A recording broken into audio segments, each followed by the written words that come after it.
প্রথম মার্ডার কিন্তু একটা নারীকে নিয়ে, একজন মহিলাকে নিয়ে। সে মহিলা কে বলেন? বোন। বলেন কে? বোন তারা। কিন্তু আল্লাহ বললেন শর্ত হলো যমজ যে ভাই বোন জন্ম নিয়েছে সে তাকে বিয়ে করতে পারবে না। কিন্তু কাবিল বলল না, আমি আমার বোনকে বিয়ে করব, আমি আমার বোনকে বিয়ে করব। চূড়ান্ত সিদ্ধান্ত নিয়ে ফেলেছে কাবিল। হাবিল বলে ফেলল, না না, আমি এই কাজটা করতে দেব না, এত বড় অন্যায় কাজ কখনো হতে দেওয়া যাবে না। পথের কাঁটা মনে করে কাবিল হাবিলকে খুন করে ফেলল। এই পৃথিবীর প্রথম খুন হলো নারীকে পাওয়ার জন্য। পৃথিবীর খুন হলো পার্থিব এই লোভের জন্য, প্রথম মার্ডারটা হয়ে গেল।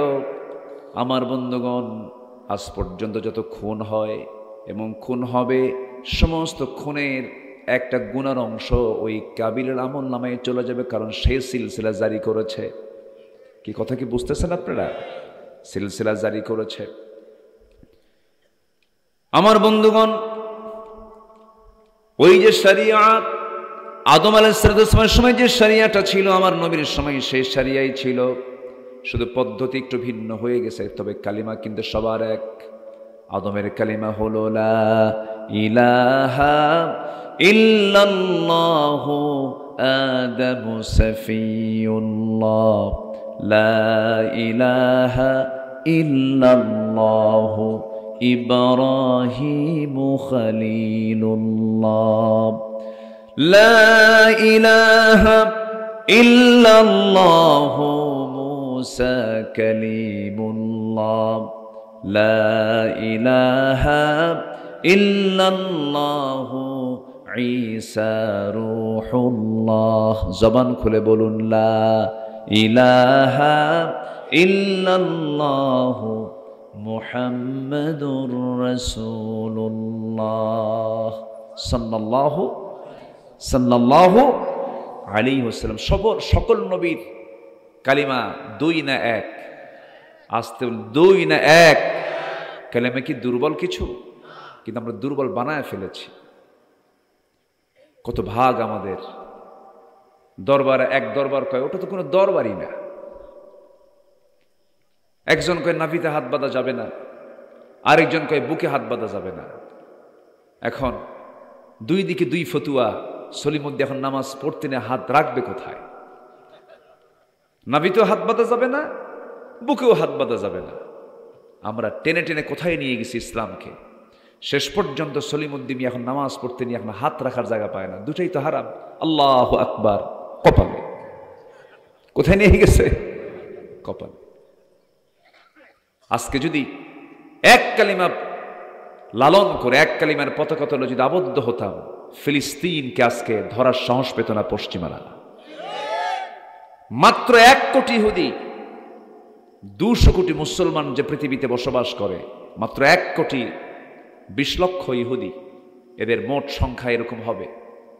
সেই 1 কোটি 20 লক্ষ ইহুদি মাত্র 200 কোটি মুসলমানের কলিজার টুকরা জায়গা, যেটা অত্যন্ত প্রিয় জায়গা, বাইতুল আকসাকে তারা অবরুদ্ধ করে রেখেছে। অথচ মুসলমান আজকে চুপচাপ। 56টি মুসলিম রাষ্ট্র, এরপরে প্রতি 4 জনে 1 জন মুসলমান। সম্পত্তির দিক থেকে মুসলমানদের সম্পদ বেশি। এত কিছু থাকার পরেও আজকে মুসলমানরা আজকে মার খাচ্ছে। মূল কারণ হলো শুধুমাত্র ঐক্যের প্ল্যাটফর্ম না তৈরি করা, এক কালিমার পতাকা তলে আবদ্ধ না হওয়া। আল্লাহ তাআলা কালিমাকে কত মজবুত বলছেন, আল্লাহ পাক এক জায়গায় সুন্দর করে বলছেন।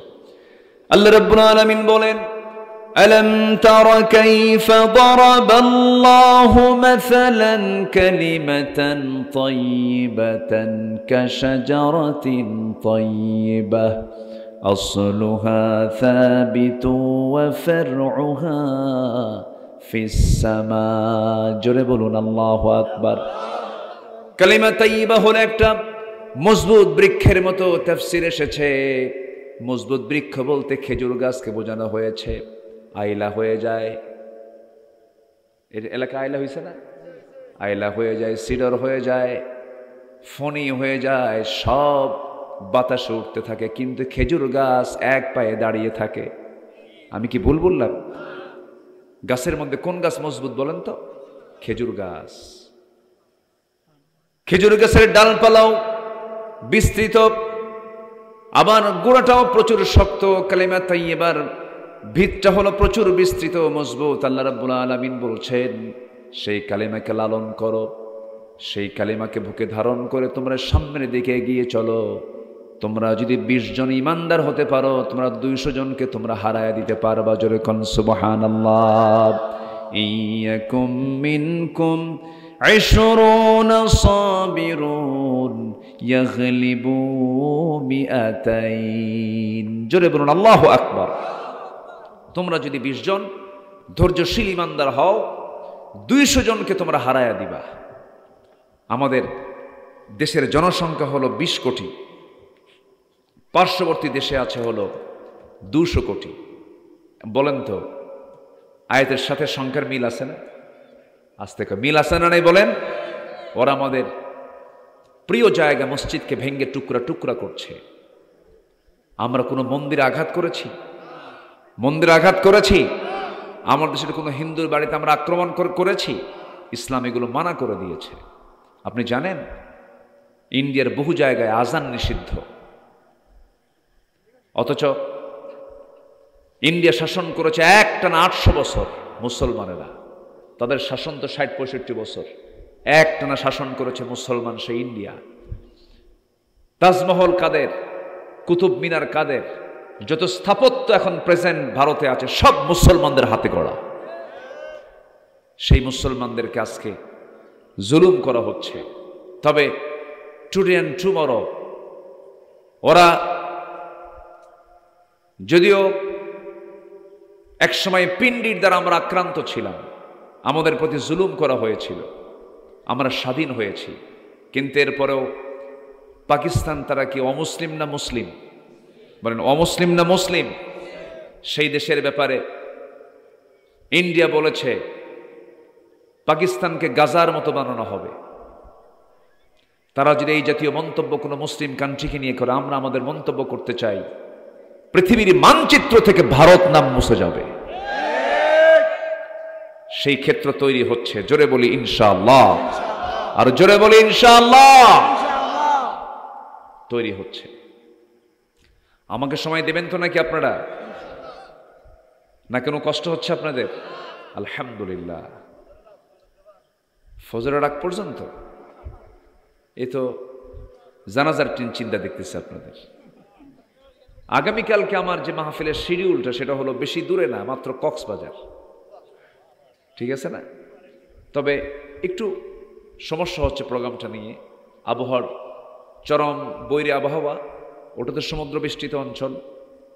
টেকনাফে প্রোগ্রামটা ছিল, কি যা হবে জানি না। এখন তো আবহাওয়ার দুর্গতি, মানে মুহূর্তে মুহূর্তে আবহাওয়া চেঞ্জ হয়ে যাচ্ছে। সম্মানিত ভাইয়েরা, গোটা পৃথিবী অস্থির এখন। এই অস্থির দুনিয়াকে শুধুমাত্র স্থির করার জন্য, প্রশান্তির জন্য যদি একটু অমর যদি পৃথিবীতে আসতো, সব ঠান্ডা হয়ে যেত। আসতে বলবেন না, জোরে বলুন ঠিক কিনা? সব ঠান্ডা হয়ে যেত। মাঝে মাঝে আল্লাহকে বলি, আল্লাহ তুমি তো রসুল পাঠাবা না, কিন্তু তুমি তো বলনি যে আমি ওমর পাঠাবো না। একটা আবু বকর পাঠাও, একটা ওমর পাঠাও, একটা আলী পাঠাও, একটা ওসমান জিন্নুরাইনের মতো একটা লোক পাঠাও। অশান্ত পৃথিবী শান্ত হয়ে যেত। আমরা আল্লাহর কাছে বলি, এই সবুজ ভূখণ্ডের জন্য আমরা বলবো, আল্লাহ 54 বছর দেখলাম সুরিয়ার ডাকাতি ছাড়া কিছু পাই নাই। অহংকারের ঠেলায় বলে ফেলে আমাদের যে নেতাকর্মী আছে পেশাব করলে সব ভেসে চলে যাবা। এগুলো কোনো কথা? এত নোংরা কথা নেতৃবৃন্দের মুখ থেকে বের হয়। আবার কোন এক নেতা কইছে যে হুজুররা মানুষের বাড়িতে খাওয়া দাওয়া করে, এরা দেশ চালাবে কি? এরা তো টাকায় বিক্রি হয়ে যায়। আচ্ছা, মেডিকেলের যে ডাক্তার, ওকে বাপের টাকায় পড়ে না সরকারের টাকায় পড়ে? হ্যাঁ, কিসের বাপের টাকায় পড়ে? বাপ কয় টাকা দেয়? এই যে স্কুলগুলো, এগুলো কি কে চালায়? সরকার চালায় না? মাদ্রাসা সরকার অনুদান দেয় না, সরকারের সেই নেক নজর নাই, সেখানে তারা কষ্ট করে হয়তো পড়ে। এর জন্য খোঁচা মেরে কথা বলবেন? খোঁচা মেরে যিনি বললেন যে হুজুরদের মুখ থেকে হক কথা বের হওয়া কঠিন, 16 বছর কেউ কথা বলেনি, আলেমরা কথা বলেছে। সবচেয়ে বেশি জুলুমের শিকার হয়েছে আলেম ওলামা, জেল খেটেছে আলেম ওলামা। আলেমদের বিরুদ্ধে নাক শিটকানোর আগে ভাববেন আপনার মায়ের বিয়ে পড়াইছে কিন্তু আলেম, আর যদি বিয়ে না পড়ায় তাহলে ভাবতে হবে আপনি জারোর সন্তান, এটা ভাবতে হবে। মুখে যা আসে তাই বলে ফেলে, ঠিক না। সম্মানিত ভাইয়েরা, আমরা দুনিয়া থেকে যে কোনো মুহূর্তে বিদায় হয়ে যাব। মাহফিল কমিটির এক ভাই বললেন, হুজুর আমার এক বোন ঢাকায় ইন্তেকাল করেছেন, 2 দিন লাশ পড়েছিল ঘরে, কেউ জানে না মারা গেছে। সে লাশটা নিয়ে এসে বাড়িতে নিয়ে এসে দাফন করা হয়েছে, মাত্র বয়স 28 বছর। আমার বয়সী কত বন্ধুকে বিদায় হতে দেখলাম, কত জানাজায় গেলাম, কত কবরে লাশ শোয়া রাখলাম। নিজের বড় বোন, আমার ইমিডিয়েট বড়, মাত্র